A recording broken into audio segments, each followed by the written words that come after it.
তুমি যদি জীবনে একা থাকতে শিখে নাও, তাহলে আর কাউকে ভয় পাবে না। কারণ যে মানুষ নিজের সঙ্গে থাকতে পারে, তাকে কেউ অসম্পূর্ণ করতে পারে না। আজকের আমাদের গল্পের নাম হলো জীবনে একা থাকতে শিখুন। তো চলুন তাহলে শুরু করি আজকের আমাদের ছোট্ট একটি গল্প। একটি শহর ছিল। সেই শহরটির নাম ছিল দিনাজপুর। নাম শুনলেই মনে হতো মানুষ নেই বললেই চলে, কিন্তু আসলে শহরটা মানুষে ভরা। শুধু ভিড়টা এখানে সবচেয়ে বেশি। এই শহরে থাকতো অরুণ নামে এক যুবক। তখন তার বয়স মাত্র 30-এর কাছাকাছি। চাকরি আছে, সংসার নেই। বাইরে থেকে দেখলে তার জীবন একবারেই স্বাভাবিক, কিন্তু ভিতর থেকে সে ভীষণ একা। অরুণ সবসময় ভাবতো, একজন মানুষ ছাড়া কি জীবন চলে? কাউকে না পেলে কি জীবনে বেঁচে থাকা যায়? এই প্রশ্নটা তাকে সবচেয়ে বেশি কষ্ট দিত। অরুণের জীবনে এক সময় অনেক মানুষ ছিল, প্রিয় বন্ধু, মানুষ, আত্মীয় সবাই। কিন্তু পরিবারের সাথে কেউ নিজের কাজে ব্যস্ত হয়ে গেল, কেউ বিশ্বাস ভেঙে চলে গেল, আর কেউ অপ্রয়োজনে শেষে দূর হয়ে গেল। শুরুতেই অরুণের খুব কষ্ট পেত। একা থাকা মানে তার কাছে একটা ছিল ব্যর্থতা, শূন্য আর দুঃখ। রাত হলেই তার কষ্ট বেড়ে যেত। দেওয়ালের ঘরগুলো যেন তার কথা বলতো। ঘড়ির টিক টিক শব্দ তাকে মনে করিয়ে দিত সে একা। ফোন হাতে নিয়ে সে দেখতো কারো মেসেজ নেই, কারো কল নেই। তখন তার মনে হতো, আমি কি সত্যি এতটা অপ্রয়োজনীয়? একদিন অফিসে ফিরতে বৃষ্টি নামলো। অরুণ ভিজে গেল। কোথাও একটু আশ্রয় নিল। সে হাঁটতে থাকলো।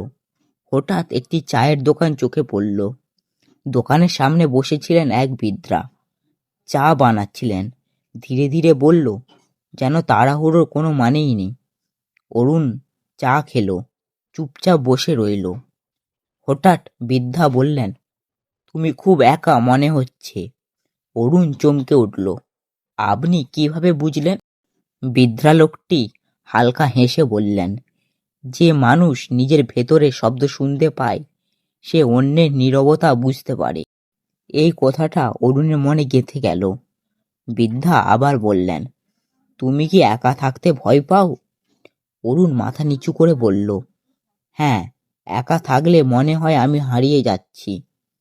বৃদ্ধা চায়ের কাপ নামিয়ে ধীরে ধীরে বললেন, সমস্যা একা থাকা নয়, সমস্যা হলো তুমি নিজের সঙ্গে থাকতে শেখোনি। এই কথাটা যেন অরুণের বুকে বাজির মতো পড়ল, আঘাত করল। সেদিনের পর থেকে অরুণ ভাবতে শুরু করলো। সে বুঝতে পারল, সে সবসময় অন্যের উপর নির্ভর করে বাঁচতে চেয়েছিল। কেউ তা সে খুশি নয়। কেউ চলে গিয়েছিল, কেউ ভেঙে পড়ে গিয়েছিল। নিজের ভেতরের মানুষটাকে সে কখনো চিনতেই শিখেনি। ধীরে ধীরে অরুণ বদলাতে শুরু করলো। সে একা এক সকালে হাঁটতে বের হতো। প্রথমে খুব অস্বস্তি লাগতো। মনে হতো সবাই তাকিয়ে দেখছে। কিছুক্ষণ পর সে খেয়াল করলো আকাশটা সুন্দর, বাতাসটা শান্তি, পাখির ডাক হালকা করে দেয়। সে একা ক্যাফেতে বসে বই পড়ছিল। আগে এইসব লজ্জা পেত, এখন আর না। সে বুঝতে শিখল, একাকিত্ব মানুষের দুর্বলতা নয়, বরং নিজের সাথে সময় কাটানোর সহায়। রাতে সে নিজের ডায়েরিতে লিখত, নিজের ভয়, রাগ, কষ্ট সবকিছু। ধীরে ধীরে তার মনে হলো সে নিজের সবচেয়ে কাছের বন্ধুটা হয়ে উঠেছে। একদিন অরুণ উপলব্ধি করল, সে কেউ যখন প্রশংসা না করে, তখন সে নিজের কাজে মূল্য বুঝতে পারে। যখন কেউ পাশে নেই, তখন সে নিজের কাঁধে ভর করে দাঁড়াতে পারে। একা থাকতে থাকতে সে শিখিয়েছে আত্মসম্মান। একা থাকা তাকে শিখিয়েছে ধৈর্য। একা থাকা তাকে শিখিয়েছে সব সম্পর্ক স্থায়ী নয়, কিন্তু নিজের সাথেই সম্পর্কটা সবচেয়ে বড় গুরুত্বপূর্ণ। কিছুদিন পর অরুণ আবার মানুষের সাথে মিশতে শুরু করলো, কিন্তু এবার পার্থক্য ছিল, সে এবার কাউকে আঁকড়ে ধরেনি। এবার সে কাউকে তার সুখের একমাত্র কারণ বলেনি। কেউ থাকলে ভালো, না থাকলে সে ভেঙে পড়তো না। এই শক্তিটা সে অর্জন করেছে। একদিন সে আবার চায়ের দোকানে গেল, কিন্তু বৃদ্ধাটা আর নেই। দোকান বন্ধ।